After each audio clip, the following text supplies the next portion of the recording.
Hukum publik versus hukum privat.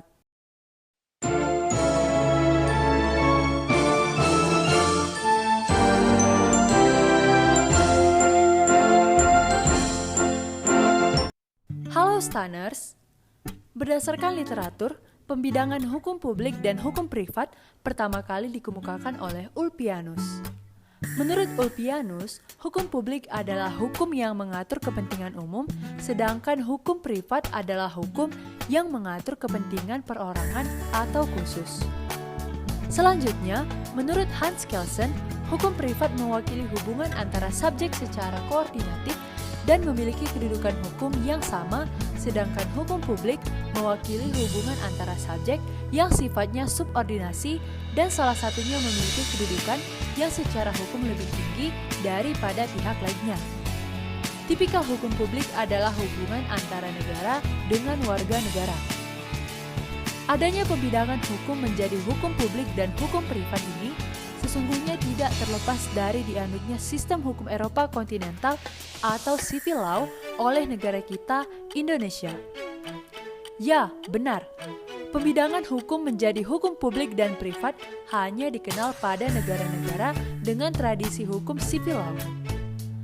Hal mana tidak dijumpai pada negara-negara dengan tradisi hukum Anglo-Saxon atau Anglo-American atau common law yang langsung menyebut bidang hukumnya tanpa harus memasukkannya dalam kategori hukum publik dan hukum privat seperti hukum tentang hak milik atau law of property, hukum tentang orang atau law of persons, hukum perjanjian atau law of contract, hukum tentang perbuatan melawan hukum atau law of tort, dan hukum pidana atau criminal law. Setidaknya ada dua alasan mengapa dilakukan pembidangan hukum publik dan hukum privat ini. Yang pertama, pada dasarnya negara terbentuk untuk menjaga dan melindungi masyarakatnya dari berbagai ancaman, baik eksternal maupun internal. Selain itu, sejalan dengan perkembangan fungsi dan peran negara ke arah welfare state dan social service state, maka peran negara juga meliputi penciptaan kesejahteraan masyarakatnya. Dalam mewujudkan tujuan-tujuan tersebut, diperlukan adanya aturan-aturan hukum, dalam hal ini adalah hukum publik. 2. Hukum melayani bermacam-macam kepentingan yang dapat dibedakan antara kepentingan umum dan kepentingan privat atau pribadi warga negara. Melalui hukum publik, penguasa harus memelihara kepentingan umum. Sementara dalam kehidupan bermasyarakat, warga negara memiliki kebebasan untuk mengadakan hubungan hukum di antara sesama warga negara. Hubungan antara sesama warga negara inilah yang diatur dalam hukum privat. Adapun manfaat dari adanya pembidangan hukum ini adalah untuk memudahkan dalam menemukan hukum atas suatu peristiwa konkret sehingga memudahkan untuk mencari penyelesaian hukum ini. Selain itu, juga untuk menghindari adanya tumpang tindih hukum. Contoh 1, dalam video seri peristiwa hukum, penerbitan Perpu nomor 1 tahun 2020, Permenkeu nomor 28 tahun 2020, Permenkes nomor 9 tahun 2020, Pergub DKI nomor 33 tahun 2020 merupakan perbuatan hukum dalam kategori hukum publik atau HTN dan HAM. Sedangkan tindakan pemerintah pusat dan pemerintah DKI dalam pengadaan alat pelindung diri atau APD, sembako untuk keperluan bansos dan lain sebagainya dengan pihak penyedia barang atau vendors merupakan perbuatan hukum privat atau hukum perjanjian jual beli. Contoh 2. Gagal bayarnya seorang debitur karena usahanya bangkrut adalah termasuk perbuatan hukum privat atau wan prestasi dalam hukum perjanjian.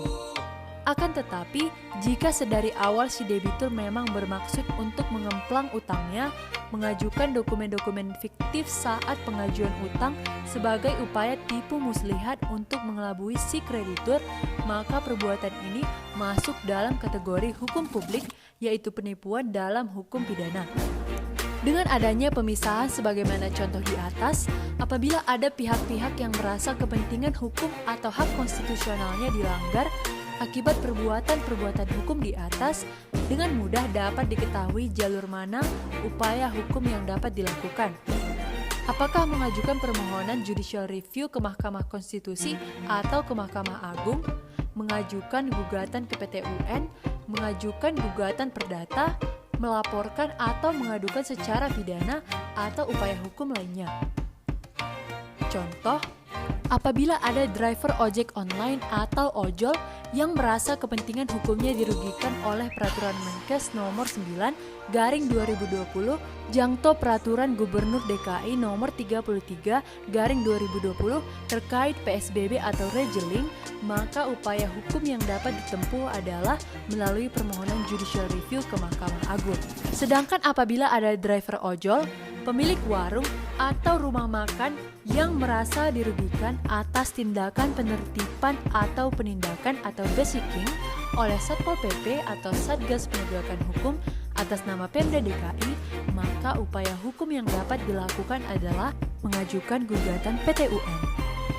Note: semoga saja tidak ada yang mengajukan upaya hukum ya, karena berbagai kebijakan pemerintah terkait penanganan COVID-19 di atas adalah demi kebaikan kita bersama.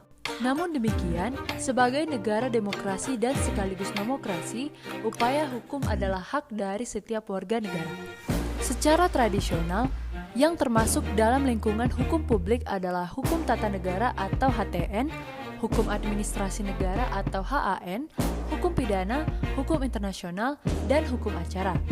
Sementara yang termasuk dalam lingkungan hukum privat adalah hukum perdata, hukum dagang, dan hukum perdata internasional. Secara ringkas, disarikan dari pendapat para ahli hukum, berikut adalah pengertian dari jenis-jenis hukum tersebut. Hukum tata negara atau HTN. Hukum tata negara seringkali juga disebut sebagai hukum konstitusi negara, yakni hukum yang mengatur tentang organisasi negara yang meliputi bentuk, tujuan, dan organ-organ negara beserta tugas dan kewenangannya. Hukum administrasi negara atau HAN merupakan hukum yang mengatur tentang bagaimana organ-organ negara sebagaimana dimaksud dalam HTN dalam menjalankan tugas dan wewenangnya.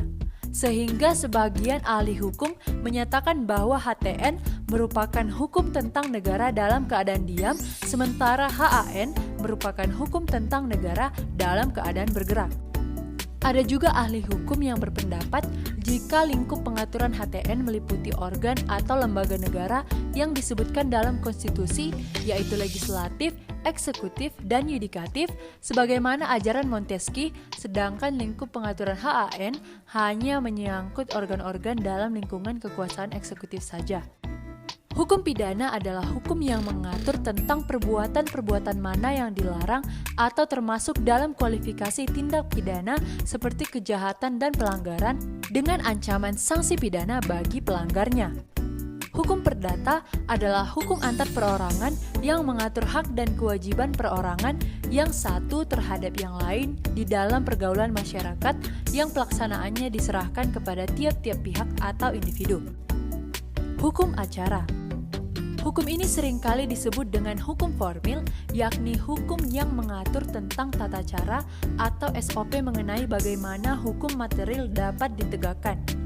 Dalam bidang pidana misalnya, ada KUHAP yang mengatur tentang bagaimana prosedur pelaporan atau aduan suatu tindak pidana, bagaimana proses penyelidikan, penyidikan, penuntutan, persidangan hingga eksekusi putusan hakim, hak dan kewajiban tersangka, terdakwa, saksi, ahli, penyidik, JPU, hakim, dan lain sebagainya. Demikian pula dalam hukum perdata, kita memiliki HIR dan RWG, dan dalam hukum administrasi negara, kita punya Undang-Undang Peratun, dalam HTN kita punya Undang-Undang Mahkamah Konstitusi, dan beberapa peraturan perundang-undangan lainnya yang mengatur tentang hukum acara. Stanners, mari kita kembali ke pembidangan hukum publik dan hukum privat. Dalam perkembangannya, pembidangan hukum ke dalam kategori hukum publik dan hukum privat tidak dapat lagi dipertahankan untuk bidang-bidang hukum baru karena dalam bidang hukum baru tersebut terkandung unsur publik sekaligus unsur privat. Misalnya, Undang-Undang Nomor 13 Tahun 2003 tentang Ketenagakerjaan dan Undang-Undang Nomor 8 Tahun 1999 tentang Perlindungan Konsumen. Pada kedua undang-undang tersebut tidak hanya mengatur aspek privat atau keperdataan semata, melainkan juga pelibatan pemerintah dalam hal pengawasannya. Contoh untuk Undang-Undang Ketenagakerjaan, meskipun hubungan kerja antara pengusaha dan pekerja didasarkan kesepakatan di antara mereka secara bebas atau ranah hukum privat berdasarkan asas kebebasan berkontrak, namun jika ada pengusaha yang mempekerjakan anak selain yang dikecualikan dalam pasal 69-75 atau memerintahkan untuk bekerja lembur namun tidak memberikan upah lembur sebagaimana pasal 78, maka pemerintah ataupun negara sebagai institusi publik hadir untuk memberikan perlindungan kepada pekerja atau ranah hukum publik. Contoh untuk Undang-Undang Perlindungan Konsumen, meskipun kesepakatan dalam perjanjian jual beli didasarkan pada kesepakatan antara pelaku usaha dan konsumen atau ranah hukum privat berdasarkan asas kebebasan berkontrak, namun pelaku usaha dilarang untuk menyalahgunakan posisi dominan yang dimilikinya melalui pencantuman klausula baku sebagaimana pasal 18 ayat 1. Dalam hal ini, negara hadir untuk memberikan perlindungan kepada konsumen yang berada dalam posisi lemah, tidak dapat ada pilihan kecuali take it or leave it, atau ranah hukum publik. Karena isi pengaturannya yang meliputi aspek publik dan privat itulah, kedua undang-undang tersebut sulit untuk diklasifikasikan ke dalam lapangan hukum publik atau hukum privat. Oke Stanners, sekian diskusi kita. Sampai jumpa pada topik diskusi selanjutnya.